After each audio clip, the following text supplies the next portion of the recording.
Le langage écrit, culturel, à l'école, doit s'apprendre.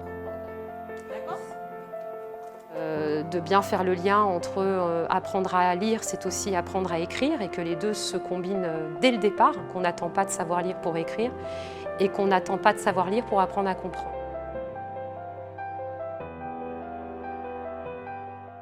Et nous avons montré ici même au laboratoire de psychologie de l'enfant et du développement de l'enfant et de l'éducation à la Sorbonne, qui est totalement lié au rectorat de Paris, le grand réseau qui se met en place dans le cerveau, dans l'hémisphère gauche, lorsque l'enfant apprend à lire. Il y a d'abord une région qu'on appelle la boîte aux lettres du cerveau, sur le cortex occipito-temporal, où l'enfant doit apprendre à relier les formes des lettres et des mots, les graphèmes et les sons, ce qu'on appelle les correspondances graphophonologiques.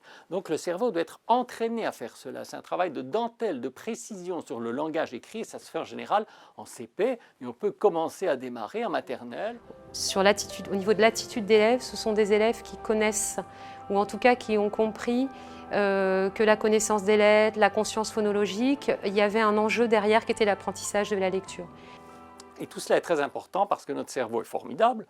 Il comprend 86 milliards de neurones, 1 million de milliards de connexions, mais ces connexions ne vont pas se faire toutes seules. Me dire là, on apprend les lettres de l'alphabet parce que ces lettres, on va les combiner après, maîtresse, pour faire des syllabes. Et c'est ces syllabes-là ensuite qu'on va lire. Ça, ce sont les élèves qui me le disent. C'est là où les parents, l'école, pour l'exemple de la lecture, vont aider l'enfant à forger, cristalliser un grand réseau neuronal qui comporte le décodage, mais qui comporte aussi la compréhension du texte, la compréhension de la lecture dans un contexte social particulier. Et ça, c'est un défi culturel pour le cerveau humain et donc pour les professeurs.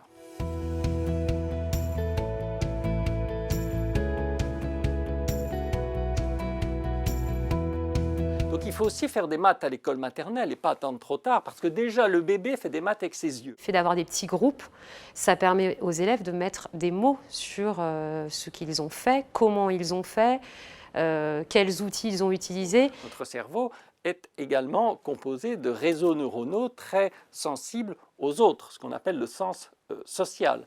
Et le cerveau, là aussi, doit apprendre non seulement à être égocentré, c'est-à-dire voir les choses de son propre point de vue, mais à imaginer au sein des neurones, au sein des réseaux d'un cerveau d'un élève, être capable d'imaginer le cerveau de l'autre, c'est-à-dire se mettre à la place de l'autre. Et ainsi, on voit se forger dans les cerveaux, non pas individuels, mais en interaction sociale, les prémices de la tolérance, du respect d'autrui, et donc du vivre ensemble. Parce que les conflits sont beaucoup plus facilement gérables, puisqu'on peut plus vite les voir, plus vite les comprendre, plus vite prendre à part les enfants pour discuter avec eux. Ce qui veut dire que vivre ensemble n'est pas seulement une question de contexte social et culturel externe, c'est également dans le cerveau des élèves. Et vous savez que Gandhi disait formidablement déjà avant les neurosciences, pour changer le monde, changez d'abord votre cerveau.